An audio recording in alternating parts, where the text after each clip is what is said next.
আল্লাহ পাক বলছেন, ইয়া আইয়ুহাল্লাযীনা আমানু ইযা নুদিয়া লিস-সালাতি মিন ইয়াউমিল জুমআহ ফাসআউ ইলা যিকরিল্লাহি ওয়া যারুল বাই'। ذلكم خير لكم إن كنتم تعلمون। আল্লাহ রাব্বুল আলামিন বলছেন, ইয়া আইয়ুহাল্লাযীনা আমানু, হে ঈমানদারেরা, হে মুমিনেরা, হে বিশ্বাসীরা, ইযা নুদিয়া লিস-সালাতি মিন ইয়াউমিল জুমআহ, জুমার দিনে যখন মুয়াজ্জিন তোমাদেরকে নামাজের দিকে আহ্বান করবে, ফাসআউ ইলা যিকরিল্লাহ, আল্লাহ পাক বলছেন তখন তোমাদের দায়িত্ব হচ্ছে আল্লাহর ডাকে সাড়া দিয়ে তোমরা সালাতের জন্য অর্থাৎ জুমার নামাজ আদায় করার জন্য তোমরা মসজিদের দিকে রওনা হয়ে যাও। সুবহানাল্লাহ। এরপরে আল্লাহ পাক বলছেন ওয়া যারুল বাই', এবং আজান হয়ে যাওয়ার সঙ্গে সঙ্গে তোমাদের কাজ কর্ম ব্যবসা বাণিজ্য যা আছে সব বন্ধ করে দাও। কার কথা গঞ্জ? আল্লাহ পাক বলছেন যখন আজান হবে মিন ইয়াউমিল জুমআহ, জুমার দিনে যখন মুয়াজ্জিন তোমাদেরকে নামাজের জন্য আহ্বান করবে, ফাসআউ ইলা যিকরিল্লাহ, তখন তোমরা নামাজের দিকে ধাবিত হও, তোমরা নামাজের দিকে দৌড়াও। ওয়া যারুল বাই', এবং আজান হওয়ার সঙ্গে সঙ্গে তোমাদের দুনিয়ার কাজ কর্ম ব্যবসা বাণিজ্য যা আছে সব বন্ধ। যদি তোমরা বুঝো যালিকুম খায়রুল লাকুম ইন কুনতুম তা'লামুন, আল্লাহ পাক বলছেন যদি তোমরা উপলব্ধি করতে পারো, তোমরা বুঝতে পারো, তাহলে এতেই তোমাদের জন্য কল্যাণ আছে। সুবহানাল্লাহ। তাহলে দিনটাকে আল্লাহ পাক বান্দার জন্য শুধু খাওয়া দাওয়া আনন্দ ফুর্তির জন্য দিলেন না, ইবাদতের জন্য, ইবাদতের জন্য। কিন্তু আজ দেখেন তো আমরা করলাম কি, আমরা এই দিনটারে শুধু আনন্দের দিনে বানালাম। এই দিনে বিবাহ শাদী হবে, এটাও সুন্নাত, যেহেতু দিন ভালো, সপ্তাহের শ্রেষ্ঠতম দিবস, সেই হিসেবে এই দিনে আপনি বিবাহ শাদী করাইতে পারেন উত্তম দিন হিসাবে। কিন্তু এইটা করতে গিয়া আমার দেশের অসংখ্য মানুষ আল্লাহর ইবাদত তথা নামাজ থেকে দূরে সরে যায়, আছে না নাই? অথচ আল্লাহ পাক বলছেন না, এই দিন দিয়েছি তোমাদেরকে আমার ইবাদত করার জন্য। এটা আল্লাহর পক্ষ থেকে বান্দার জন্য একটা উপহার। আল্লাহর পক্ষ থেকে বান্দার জন্য কি উপহার? এই দিনের কিছু গুরুত্ব আছে। এই দিনটাকে আল্লাহ পাক কেন বান্দার জন্য এত গুরুত্বপূর্ণ করলেন, এ সম্পর্কে রাসূলুল্লাহর কিছু হাদিস যদি আমরা না শুনি তাহলে আমরা বুঝতে পারব না। দেখুন আপনাদেরকে একটি হাদিস শোনাই, যেটা জামে আত-তিরমিজি 488 নম্বর হাদিস। হযরত আবু হুরায়রা রাদিয়াল্লাহু তাআলা আনহু তিনি এই হাদিসটি বর্ণনা করছেন। وعن أبي هريرة رضي الله تعالى عنه قال أن النبي صلى الله عليه وسلم قال خير يوم طلعت فيه الشمس يوم الجمعة। রাসূলুল্লাহ বলেছেন যতদিন আল্লাহর জমিনে যে দিনগুলোতে সূর্য উদিত হয় ওই দিনগুলোর ভেতরে শ্রেষ্ঠ দিন হলো জুমার দিন। যেই দিনগুলোতে সূর্য উদিত হয় ওই দিনগুলোর ভেতরে শ্রেষ্ঠ দিন কোনটা? জুমার দিন। কেন শ্রেষ্ঠ? রাসূলুল্লাহ বলছেন ফিহি খুলিকা আদম, কারণ এই দিনেই আল্লাহ পাক হযরত আদম আলাইহিস সালামকে সৃষ্টি করছেন। সুবহানাল্লাহ কইলেন না? আদম আলাইহিস সালাম যেই দিন তৈরি হয়েছেন, সৃষ্টি হয়েছেন, সেই দিনটা কি বার ছিল? শুক্রবার, জুমার দিন ছিল। এরপর রাসূলুল্লাহ বললেন শুধু তাই নয়, ওয়াফিহি উদখিলাল জান্নাহ, যেই দিন আল্লাহ পাক হযরত আদম আলাইহিস সালামকে জান্নাতে প্রবেশ করালেন সেই দিনটাও ছিল ইয়াউমুল জুমআহ, সেই দিনটাও জুমার দিন। ওয়াফিহি উখরিজা মিনহা, এবং যেই দিন আল্লাহ হযরত আদম আলাইহিস সালামকে জান্নাত থেকে বের করে দুনিয়ায় পাঠায়া দিলেন সেই দিনটাও ইয়াউমুল জুমআহ। এমনকি রাসূলুল্লাহ বলেছেন ওয়ালা তাকুমুস সাআতু ইল্লা ফি ইয়াউমিল জুমআহ, যেই দিন কিয়ামত সংঘটিত হবে সেই দিনটাও হলো জুমার দিন। সুবহানাল্লাহ বলেন না? অন্য এক হাদিসে এসেছে যেই দিন আকাশে সূর্য উদিত হয়েছিল সর্বপ্রথম, সেই দিনটাও জুমার দিন ছিল। সুবহানাল্লাহ বলেন না? আল্লাহ যেই দিন পৃথিবী সৃষ্টি করলেন সেই দিনটাও ছিল কি? জুমার দিন। সুতরাং জুমার দিন আল্লাহ রাব্বুল আলামিন বান্দার জন্য একটি ইবাদতের উত্তম এবং সবচাইতে শ্রেষ্ঠতম সময় করে প্রেরণ করেছেন। সুবহানাল্লাহ। এই দিনে আদম আলাইহিস সালাম সৃষ্টি হয়েছেন, এই দিনে আদম আলাইহিস সালাম জান্নাতে প্রবেশ করেছেন, এই দিনে আদম আলাইহিস সালাম দুনিয়ায় এসেছেন এবং এই দিনেই আবার এই পৃথিবীটাকে আল্লাহ তাআলা শেষ করে দেবেন। পৃথিবীর কি ধ্বংস অনিবার্য। যেই দিনে পৃথিবী ধ্বংস হবে সেই দিনও জুমার দিনই হবে। তাহলে এটা হলো সপ্তাহের শ্রেষ্ঠতম দিন। এরপরে আরেকটি হাদিস আপনাদেরকে শোনায়। রাসূলুল্লাহ জি বললেন যে দিনটা সপ্তাহের শ্রেষ্ঠতম দিন। কেন বললেন?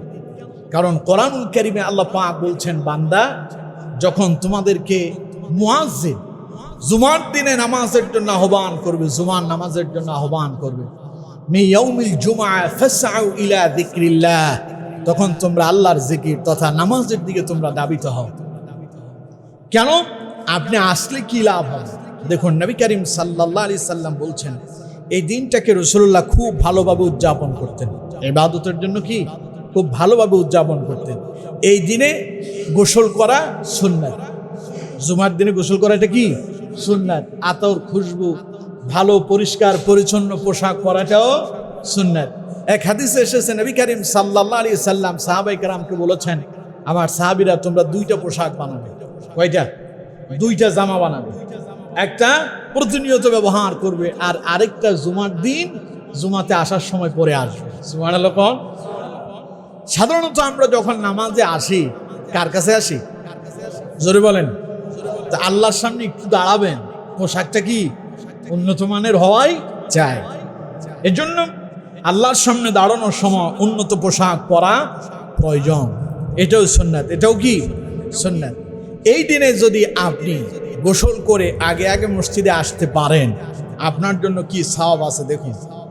জামিয়া তিরমিজির 496 নাম্বার হাদিস, ইবনে মাজার 1087 নাম্বার হাদিস, নবী করিম সাল্লাল্লাহু আলাইহি ওয়াসাল্লাম বলছেন, মান ইগতাসালা ইয়াউমাল জুমআতি ওয়া গাসসালা, রাসূলুল্লাহ বললেন জুমার দিনে যে ব্যক্তি গোসল করলো এবং গোসল করালো, ওয়া বাক্কারা ওয়া বতাকারা ওয়া দানা ওয়াস্তামা ওয়া আনসাতা কানা লাহু বিকুল্লি খাতওয়াতি ইয়াখতু মিনহা ইয়াখতুহা। রাসূলুল্লাহ বললেন যে ব্যক্তি আগে আগে গোসল করলো জুমার দিন, গোসল শেষ করে আগে আগে মসজিদে রওনা হয়ে গেল, মসজিদে এসে ইমামের কাছাকাছি বসলো এবং চুপ করে মনোযোগ দিয়া ইমামের খুতবা শ্রবণ করলো, রাসূলুল্লাহ বলছেন ইয়াখতুহা আজরু সানাতিন সিয়ামুহা ওয়া কিয়ামুহা, তার প্রত্যেকটা কদমের বিনিময়ে আল্লাহ পাক 1 বছরের নফল রোজার সওয়াব তারে দান করবেন। ওয়া কিয়ামুহা, এবং নবী করিম সাল্লাল্লাহু আলাইহি ওয়াসাল্লাম বলছেন 1 বছর নফল নামাজ পড়লে যে সওয়াব হতো, প্রত্যেকটা কদমের বিনিময় এই সওয়াব আল্লাহ পাক তার ওই বান্দাকে দান করবেন। সুবহানাল্লাহ। কাকে দেওয়া হবে? যিনি গোসল করে আগে আগে মসজিদে আসবেন, তার প্রত্যেক কদমের বিনিময় আল্লাহ পাক 1 বছরের নফল রোজার সওয়াব এবং 1 বছরের নফল নামাজের সওয়াব আল্লাহ তারে দান করবেন। সুবহানাল্লাহ। আমরা করি কি এই ব্যাপারে? আমরা কি অগ্রগামী না আমরা পেছনে থাকি? আমরা সব সময় এই ব্যাপারে আসলে উদাসীন। জুমার দিনে আসলে আমরা চিন্তা করি আস্তে আস্তে যাবো আর কি, এখনো তো অনেক সময় আছে। এই চিন্তা করতে করতে অনেক মানুষ আছে খুতবাও শুনতে পায় না, নামাজও পায় না। আছেন এরকম? অথচ রাসূলুল্লাহ বললেন আগে আগে গোসল করবেন, গোসল করে আগে আগে রওনা হবেন, প্রত্যেক কদমের বিনিময় 1 বছরের নফল রোজার সওয়াব, 1 বছরের নফল নামাজেরও সওয়াব দেওয়া। তাইলে কন্ত যেই দিনে এই সওয়াব আল্লাহ দেন, ওই দিনটা বান্দার জন্য শ্রেষ্ঠ নয় কি? কথা বলেন কি শ্রেষ্ঠ নয়? শ্রেষ্ঠ। এই জন্য নবী করিম সাল্লাল্লাহু আলাইহি ওয়াসাল্লাম বলছেন, জুমার দিনটাই হলো আল্লাহ রাব্বুল আলামিনের পক্ষ থেকে বান্দার জন্য শ্রেষ্ঠতম দিন। সুবহানাল্লাহ। এরপরে আসেন, আপনি গোসল করতে পারলেন কোনো কারণবশত, আপনি অজু করে আসলেন, তাইলে কি আপনি সওয়াব পাবেন না? সওয়াব পাবেন। কেমন সওয়াব পাবেন দেখুন, এটা জামিআত তিরমিজি 4098 নাম্বার হাদিস, ইবনে মাজার 1090 নাম্বার হাদিস। এই হাদিসটিও হযরত আবু হুরায়রা রাদিয়াল্লাহু তাআলা আনহু তিনি বর্ণনা করছেন। قال رسول الله صلى الله عليه وسلم من توضأ فأحسن الوضوء ثم أتى الجمعة فدنا واستمع وأنصت غفر له ما بينه وبين الجمعة وزيادة 3 أيام। আল্লাহ নবী বলছেন, মান তাওয়াদ্দা ফাআহসানাল ওযু, জুমার দিনে যেই ব্যক্তি উত্তম রূপে ওযু করল, সুম্মা আতাল জুমআতা, এবং জুমার নামাজের দিকে রওনা হয়ে গেল, জুমা আদায় করার জন্য রওনা হলো, ফাদানা ওয়াস্তামা ওয়া আনসাতা, এবং ইমামের নিকটবর্তী এসে বসলো, চুপ করে মনোযোগ দিয়ে খুতবা শুনলো, গফিরা লাহু মা বাইনাহু ওয়া বাইনাল জুমআ, আল্লাহ রাব্বুল আলামিন এই জুমা থেকে শুরু করে পরবর্তী জুমা পর্যন্ত তার সব গুনাহ আল্লাহ মাফ করে দেন। ওয়া জিয়াদাতু 3 আইয়াম, শুধু তাই নয়, রাসূলুল্লাহ বললেন ওয়া জিয়াদাতু 3 আইয়াম, এবং আরো 3 দিনের গুনাহ আল্লাহ মাফ করে দেন। জুমার দিনে কি করবেন? ওযু করে আগে আগে মসজিদে এসে যান, ইমামের নিকটবর্তী হয়ে বসেন, খুতবা চলাকালীন কথা চলবে না। নিষেধ করছেন কে? খুতবা চলাকালীন সময় কথা বলা যাবে না। খুতবাটাও নামাজের মতো, বলছেন মুহাম্মদ সাল্লাল্লাহু আলাইহি ওয়াসাল্লাম। এজন্য হাদিসে এসেছে, যখন খুতবা চলবে, লা সালাতা ওয়ালা কালাম, না কথা চলবে না নামাজ চলবে।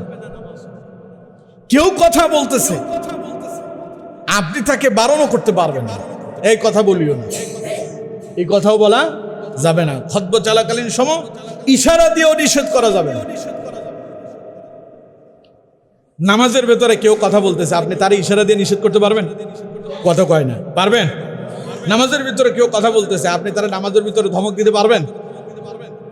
খুতবাটাও এমন, খুতবা চলাকালীন সময় না কথা বলা যাবে, না কেউ কথা বললে তাকে বাধা দেওয়া যাবে। তার মানে সকলেই চুপ করে খুতবা শ্রবণ করতে হবে। খুতবা শোনা, জুমার দিনের খুতবা শোনা ওয়াজিব। জুমার দিনের খুতবা শোনা কি ওয়াজিব। এখন আপনারা তো অনেকেই খুতবা শুনেনি না, আছে না এরকম মানুষ? উনি আইসা কোন রকম 2 রাকাত, মানে কি যে একটা তাড়াহুড়ো করতেছে, মনে হয় যে নামাজটা তার জন্য একটা আযাব। পেছনে আসলো, 2 রাকাত সেজদা 2টা মাইরা দিয়া মুসল্লির ঘাড়ের উপরে সালাম ফেরানোর দেরি, ওর দৌড়াতে দেরি নেই, আছে না নাই? তাইলে আপনি কি সেই সওয়াব পাবেন? না। আসতে হবে, ইমামের নিকটে বসতে হবে, খুতবা শ্রবণ করতে হবে চুপ করে, না কথা বলা যাবে, না অন্য মনস্ক হওয়া যাবে।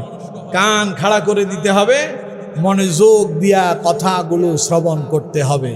যদি করতে পারেন, নবী করিম সাল্লাল্লাহু আলাইহি ওয়াসাল্লাম বলছেন, গুফিরা লাহু মা বাইনাহু ওয়া বাইনাল জুমআতি ওয়া জিয়াদাতু 3 আইয়াম। রাসূলুল্লাহ বলেছেন, তাহলে এই জুমা থেকে শুরু করে পরবর্তী জুমা পর্যন্ত এবং এর পরের আরো 3 দিনের সব গুনাহ আল্লাহ তোমার মাফ করে দেবেন। সুতরাং এই আমল শুকুন করতে পারবো না আমরা? আল্লাহ আমাদেরকে তৌফিক দান করুন, আমরা পড়ি আমিন। আমার বন্ধুগণ, জুমার দিনে যারা আগে আগে মসজিদে আসবে তাদের জন্য সওয়াব আছে এর চাইতে আরো বেশি। কেমন সওয়াব? এই হাদিসটি বুখারী শরীফে 8881 নম্বর হাদিস, তিরমিজি 499 নম্বর হাদিস, ইবনে মাজার 1092 নম্বর হাদিস। নবী করিম সাল্লাল্লাহু আলাইহি ওয়াসাল্লামের প্রিয় সাহাবী হযরত আবু হুরায়রা রাদিয়াল্লাহু তাআলা আনহু তিনি হাদিসটি বর্ণনা করছেন। وعن أبي هريرة رضي الله تعالى عنه قال أن رسول الله সাল্লাল্লাহু আলাইহি ওয়াসাল্লাম মান ইগতাসালা ইয়াওমাল জুমআতি গুসলাল জানাবা, রাসূলুল্লাহ বলেছেন যেই ব্যক্তি জুমার দিনে গোসল করলো, গোসলটা হলো ফরজ গোসল।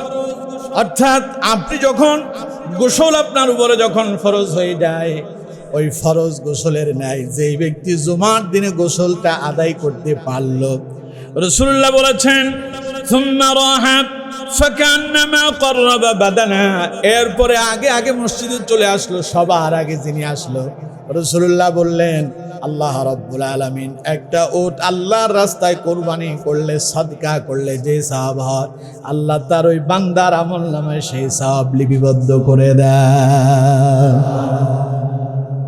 যিনি ফরজ গোসলের ন্যায় গোসল করবেন, গোসল করে সবার আগে মসজিদে যিনি আসবেন, কথা বুঝতেছেন আমার? সবার আগে যিনি আসবেন, নবী করিম সাল্লাল্লাহু আলাইহি ওয়াসাল্লাম বলছেন ফাকান্নামা ক্বাররাবা বাদানা, সে যেন আল্লাহর রাস্তায় একটা উট কুরবান করে দিল। একটা উট কিনতে পারবেন? কথা কয় না। আর কিনে আবার ওইটা আল্লাহর রাস্তায় কুরবান করতে পারবেন? কিনার আপনার সামর্থ্য আছে, এই জন্য কয়েকজন আসতে কইছে না, বাকিরা চিন্তা করছে আমার তো ক্ষমতা আছে আপনার ক্ষমতা, ভালো কথা, কিনা ওইটা আল্লাহর জন্য আবার সদকা করে দিবেন, পারবেন? সেটা আর পারবেন না। কয়েকজনে বলছে ইনশাআল্লাহ, আল্লাহ তৌফিক দেখ, আমিন কোন। শুক্রবার জুমার দিন ওনারা মসজিদের দান বক্সে 10 টাকা দিতে পারে না, আছে না এরকম পড়া কপারওয়ালা? ও 10 টাকা মসজিদের দান বক্সে ঢুকে না সপ্তাহে একবার, ও আবার একটা উট কিনা আল্লাহর রাস্তায় সাদকা করবে। এত সহজ কথা? হ্যাঁ, খামোখা লাফাইয়া লাভ নাই, জোশের ঠেলায় হুঁশ হারায় না, হিসাব নিকাশ করে কথা কই, কথা বুঝতেছেন? একটা উট কিনা আল্লাহর রাস্তায় দান করে দেওয়া, এটা সবার পক্ষে সম্ভব নয়। কিন্তু জুমার দিন সবার আগে মসজিদে এসে যান, আসার সময় আল্লাহর কাছে দোয়া করবেন, আল্লাহ আমি বের হয়ে গেলাম, তোমার রাস্তায় একটা উট কোরবানি করার মতো ক্ষমতা কিন্তু আমার নাই। তোমার রাসূল বলেছেন সবার আগে জুমার দিন যিনি মসজিদে যেতে পারবেন তার নাকি সওয়াব হবে এই পরিমাণ যে আল্লাহর রাস্তায় একটা উট কোরবান করার সওয়াব, তুমি আমার সেই সওয়াব দান করো। এই কথা মনে মনে চিন্তা করবেন, মসজিদে সবার আগে এসে হাজির হয়ে যাবেন, আপনার আমল নামায় এই সওয়াব যিনি দান করবেন তিনি কে? এই আমল চুকুন করতে পারবেন? আল্লাহ তৌফিক দান করুন, বলুন আমিন। এটা উট তো আর কোরবান করতে পারবেন না, বিলাইতে পারবেন না, সদকা করতে পারবেন না, কিন্তু সবার আগে মসজিদে আসতে তো পারবেন, এটা পারবেন না? আমি আমার একটু কথা বলি, আমার একটা কথা শেয়ার করি। যখন ওমরা করতে গেলাম, চিন্তা করলাম এই সওয়াব আমি নিতে চাই, এই সওয়াব কি আমি নিতে চাই। তখন পেয়ার ভাইকে বললাম যে আমরা ফজরে যাব, জুমা পড়ে আসবো, ফজরে যাব, জুমা পড়ে তারপরে আমরা আমাদের বাসায় আসবো। উনি বললেন যে ঠিক আছে, এটা রাতেই নিয়ত করে ফেলছি। এশার নামাজ পড়ে যখন বাসায় ফিরলাম তখন এই নিয়ত করলাম। এরপরে নাস্তা পানি রেডি করে চলে গেছি নামাজ পড়ার জন্য ফজরে। সেই যে গেলাম, জুমা পড়ে তারপরে এলাম, আলহামদুলিল্লাহ। কল এই নিয়ত আপনার থাকতে হবে। পারবেন আপনি, পারবেন না কইছে কিনা? আল্লাহর কাছে সাহায্য চাইতে হবে, চেষ্টা চালাতে হবে, কবুল করবেন কে? সুতরাং আমার বন্ধুগণ, একটা উট আল্লাহর রাস্তায় কোরবান করার মতো ক্ষমতা আমারও নাই, কথা বুঝতে পারছেন তো? সুতরাং এই আমল যখন করেন জুমার দিন গোসল করে সবার আগে, গোসলটা কোন গোসল হবে কোন তো? ফরজ গোসলের ন্যায়। ফরজ গোসল কিভাবে আদায় করে জানেন তো আপনারা? গোসলের ফরজ কয়টা? জোরে বলেন, কি কি গ্রন্থ? 1 নাম্বার ভালোভাবে কুলি করা, 2 নাম্বার নাকে পানি দেয়া, 3 নাম্বার সমস্ত শরীর ভালোভাবে দৌত করা। এটা হলো গোসলের ফরজ। এই 3টা আদায় করলে গোসল কি হয়ে যায়? আদায় হয়ে যায়। আর এটাই হচ্ছে ফরজ গোসল আদায়ের নিয়ম এবং পদ্ধতি। সাধারণত আপনি গোসল করলেন, নাকে পানি দেন নাই, আপনি ভালোভাবে কুলি করেন নাই, গোসল হয়েছে, এটা ফরজ গোসলের মতো হয়নি। আপনি গোসল করলেন, ফরজ গোসল আদায় করতে গেলেন, কিন্তু নাকে পানি দেন নাই কিংবা আপনি কুলি করেন না গড়গড়ার সাথে, তাইলে কিন্তু আপনার গোসল আদায় হয়নি। কথা বুঝতে পারছেন? এবং গোসল এমনভাবে করতে হবে শরীরের যেন একটা পশম শুকনো না থাকে, সব জায়গায় পানি পৌঁছাতে হবে। এটা হচ্ছে ফরজ গোসলের নিয়ম।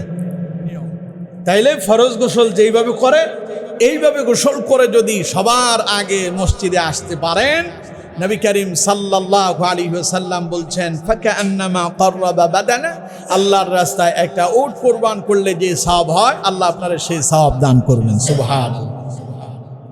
এখন আপনি চেষ্টা করলেন কিন্তু আসতে পারলেন না, এসে দেখলেন আপনার আগে একজন চলে আসছে, আপনি নাম্বার কত?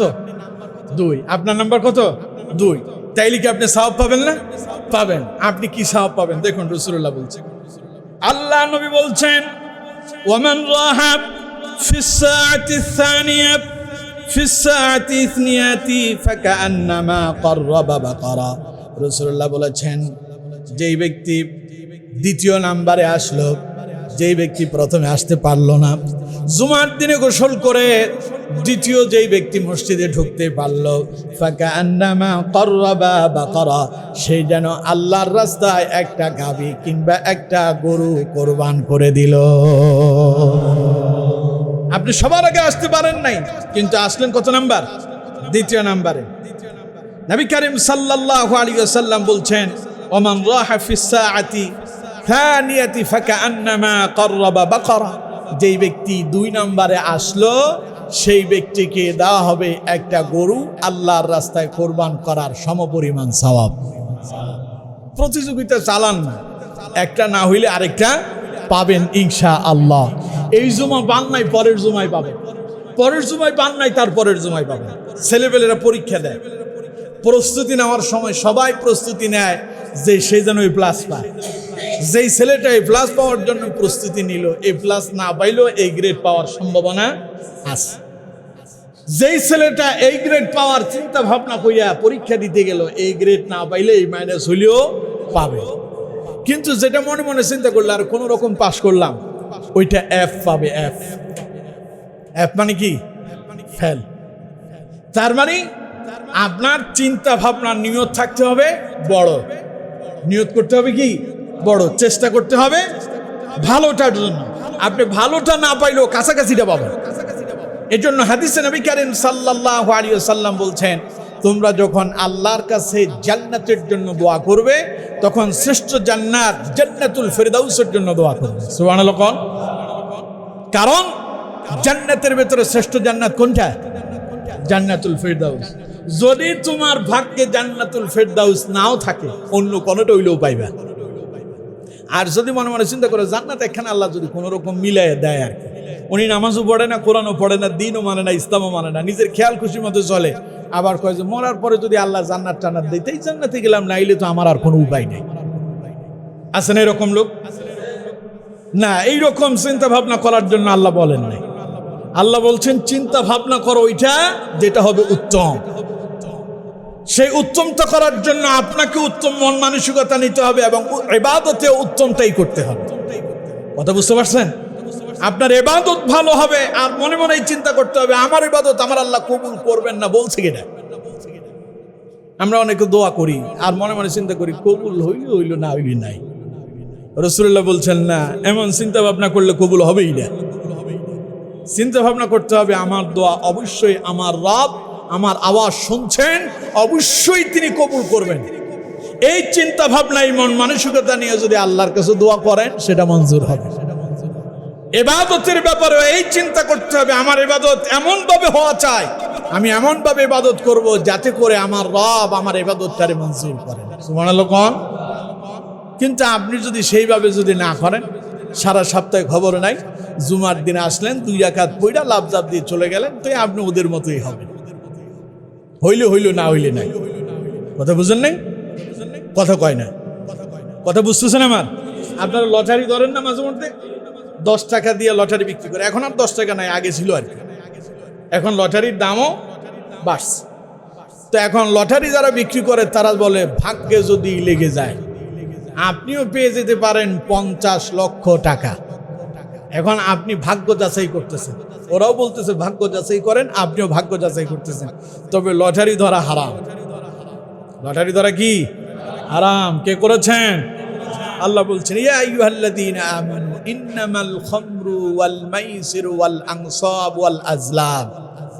মদ পান করা, মূর্তি পূজা করা, লটারি ধরা, ভাগ্য গণনা করা আর কি। কে বলেছেন? সুতরাং এই কাজ যারা করেন তারা হারাম করতেছে। এখন উদাহরণ দেওয়ার জন্য বলতেছি আর কি, এই যে ভাগ্য যাচাই করার জন্য আপনি লটারি ধরলেন, লাগলে লাগলো, না লাগলে না, টাকাটা হয় কাজে আসলো, না হলে জলে গেল নাকি? হয় যদি লেগে যায় তুই তো পাইলাম, আর না হলে টাকা জলে গেল। এইভাবে আপনারা ফেলে দেন। তো অনেকেরই লাগে না। লটারি বিক্রি হলো কয়েক লক্ষ টাকা, পুরস্কার পেল 50,000 টাকা, হয় না? মোটর সাইকেল একখান দিয়েছে 50,000 টাকা, বা বেশি হলে 1 লাখ টাকাই হইতে পারে। কিন্তু তিনি লটারি বিক্রি করে আপনার থেকে 5 লাখ টাকা নিয়ে গেছে। তো 1 লাখ টাকা দিলে তো তার অসুবিধা নাই। এখন আপনি মনে করতেছেন আপনি পেয়ে গেলেন আর কি। তো তাইলে লটারি ধরে 99 জন ফেল করে, পাস করে কয়জন? তাহলে ইবাদতের ব্যাপারেও আপনার যদি মন মানসিকতা এই হয় লটারির মতো, লাগলে লাগলো, না লাগলে নাই, তাইলে আপনি আশা করেন 99 জনের ভিতরে আপনিও একজন। কথা বুঝতে পারছেন? সুতরাং ইবাদতটা এমন ভাবে হতে হবে যে আমি যেন যাচাই করা বাছাই করা ওই একজন হতে পারি, আল্লাহর প্রিয় হয়ে আল্লাহর জান্নাতের মেহমান হয়ে যেতে পারি। এই চিন্তা, এই মন মানসিকতা নিয়ে যদি ইবাদত করেন, ইনশাআল্লাহ আপনি কামিয়াব হবেন। করতে পারবেন তো? আল্লাহ তৌফিক দান করুন, আমরা বলি আমিন। তাহলে প্রথম যিনি জুমার দিন সবার আগে মসজিদে আসবেন তিনি পাবেন একটা উট কোরবান করার সওয়াব। দ্বিতীয় নম্বরে যিনি আসবেন তিনি পাবেন একটা গরু বা একটা গাভী আল্লাহর রাস্তায় কোরবান করার সওয়াব। এখন আপনি 2 নাম্বারেও নাই, আপনি 3 নাম্বার। আপনি কত নাম্বার? 3 নাম্বার। 3 নাম্বারেরও পুরস্কার আছে। যারা পরীক্ষা দেয় ফার্স্ট, সেকেন্ড, থার্ড, এরপরে আরো 2 জন, মোটামুটি 5 জনের একটা পুরস্কার দেয় না? আল্লাহ রাসূল করিম সাল্লাল্লাহু আলাইহি সাল্লাম এই হাদিসের ভেতরে এরকম 5টা পুরস্কার ঘোষণা করছেন। সুবহানাল্লাহ। 1 নাম্বার যিনি ফার্স্ট ক্লাস হবেন, সবার আগে আসবেন, তিনি পাবেন উট কুরবানের সওয়াব। দ্বিতীয় স্থান যিনি অধিকার করবেন তিনি পাবেন একটা গরু কুরবানের সওয়াব। এবার তৃতীয় নাম্বার আসে, আল্লাহ নবী বলছেন, ওয়ামান রাহা ফিস সাআতি الثالثة فكأنما قرب كبشا أقرين। রাসূলুল্লাহ বলেছেন, যেই ব্যক্তি 3 নম্বরে আসলো, তৃতীয় নম্বরে যেই ব্যক্তি জুমার দিন মসজিদে আসতে পারলো জুমার নামাজ আদায় করার জন্য, فكأنما قرب كبشا أقرن। রাসূলুল্লাহ বললেন, শিং বিশিষ্ট আল্লাহর রাস্তায় একটা দুম্বা কোরবান করার সওয়াব আল্লাহ তারে দান করবে। পুরস্কারের সিস্টেম এইটা। পুরস্কারের সিস্টেমটাই কি এরকম যে ফার্স্ট ক্লাস পায় তার পুরস্কার হয় সবচেয়ে উন্নত। যিনি দ্বিতীয় স্থান পান তারটা আরেকটু নিম্নমানের, 3 নম্বরে গেলে আরেকটু নিম্নমানের, যত নিচে যাবে তত কি নিম্নমানেরই হবে।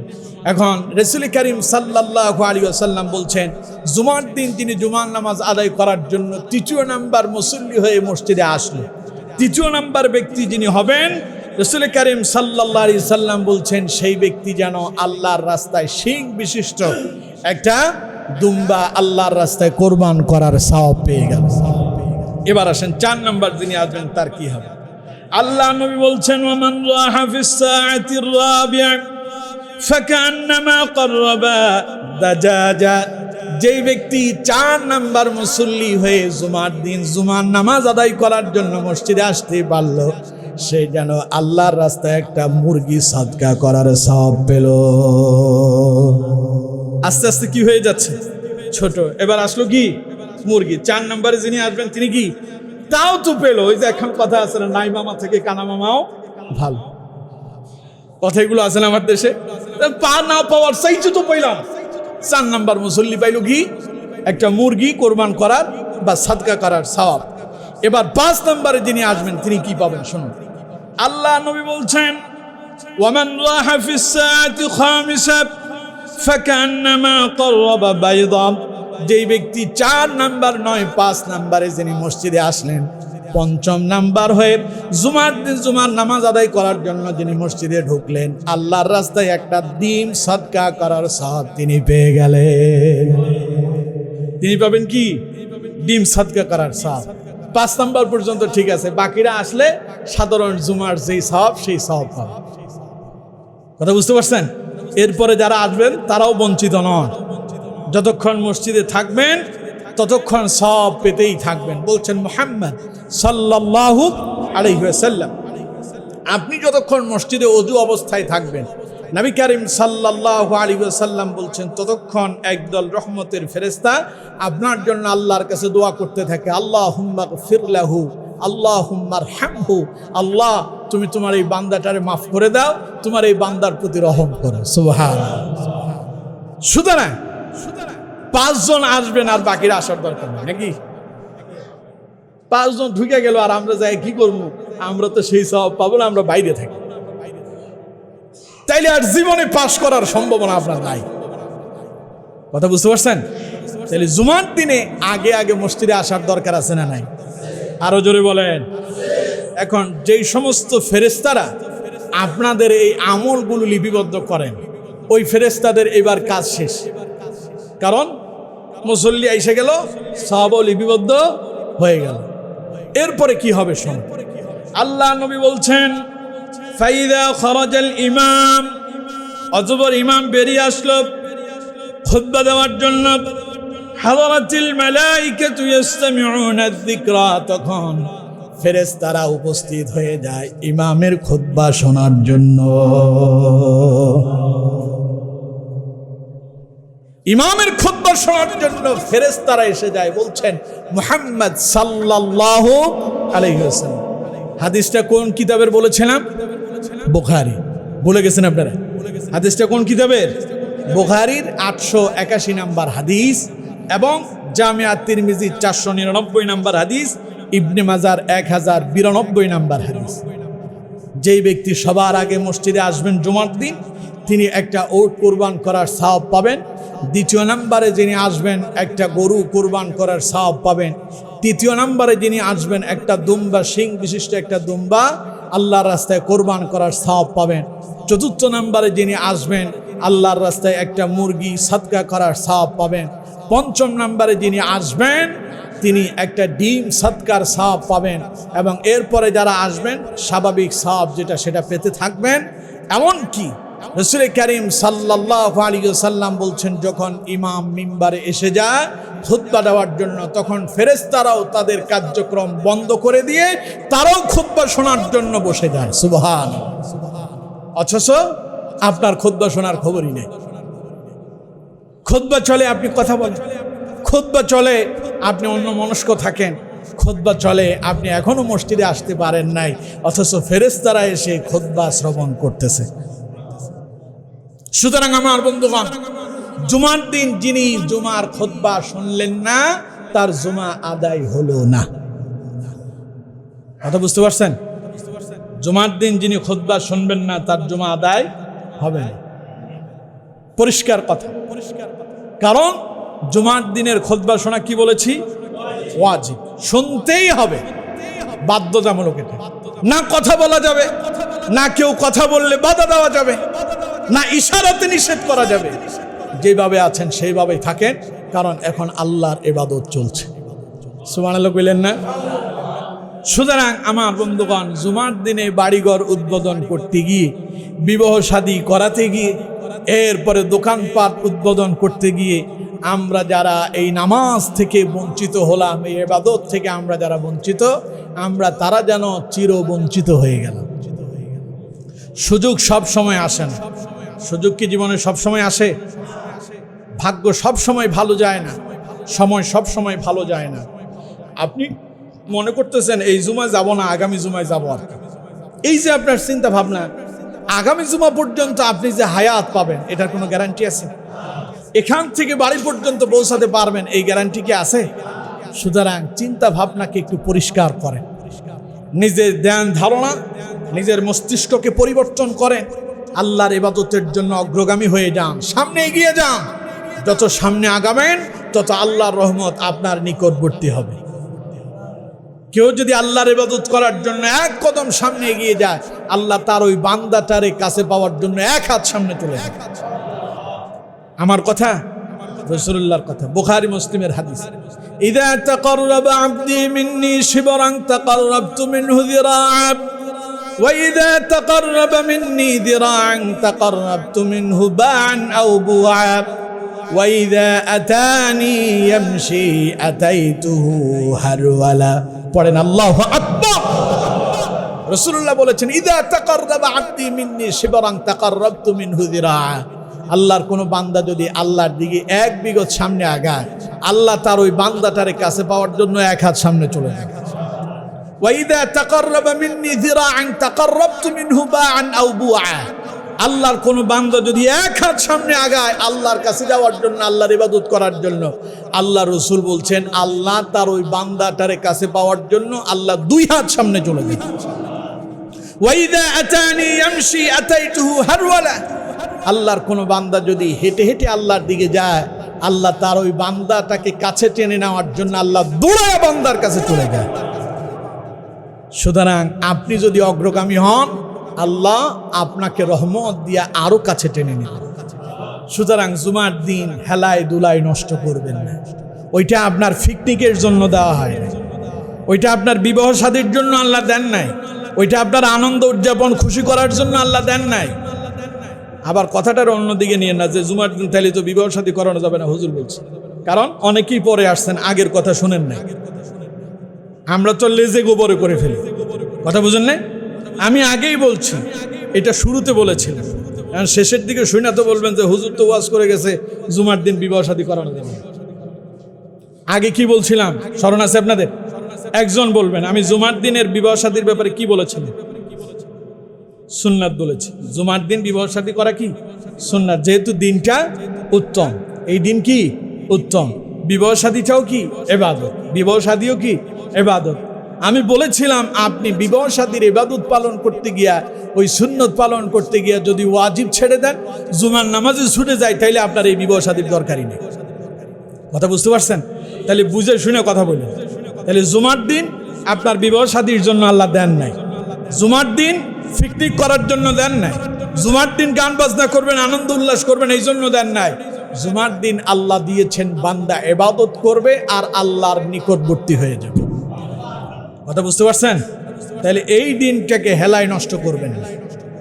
আসেন উনি সবার পরে, যান তিনি সবার আগে। কে এরকম? কে সালাম ফেরানোর দেরি? আমি সুবহানাল্লাহ আলহামদুলিল্লাহ বলে মুসল্লির দিকে ফিরতেই দেখি যে পেছনের শেষ অর্ধেকই নাই। আছে না এরকম?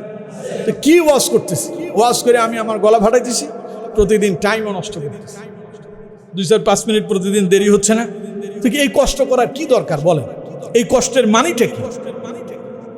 এটা তো আপনাদেরকে আল্লাহর দিন সম্পর্কে কিছু নসিহত করতেছি আপনার পরিবর্তনের জন্য। কিন্তু যদি পরিবর্তনে যদি আপনারা না হন, তো আপনাদের কাছে ওয়াজ করে লাভ কি হবে? মসজিদ বড় করলাম, মুসল্লি বাড়লো, লাভ কি হইলো? কিন্তু আপনার পরিবর্তন হইল না। 2 রাকাত নামাজ পড়ার জন্য বড় মসজিদের প্রয়োজন নাই, 5 ওয়াক্তের নামাজ পড়ার জন্য মসজিদের প্রয়োজন, ঠিক কিনা? মসজিদ একখান করে দিয়েছে 4-5 তলা, কিন্তু জুমার দিন ছাড়া মসজিদে মুসল্লি এক কাতারই নেই। তাহলে এই যে 5 তলা মসজিদ করছেন, আল্লাহর দরবারে এটা মামলা করবে আপনার বিরুদ্ধে যে আল্লাহ অত মসজিদ করছে কিন্তু মসজিদে আসে নাই। সুতরাং মসজিদে আসেন, নামাজ পড়েন। মসজিদ যেহেতু আপনার বিরুদ্ধে মামলা না দিয়ে আপনার পক্ষে, মসজিদ যেন আপনার পক্ষে দাঁড়িয়ে যায়, এই জন্য আল্লাহর কাছে দোয়া করতে থাকেন, ইবাদত চালাতে থাকেন।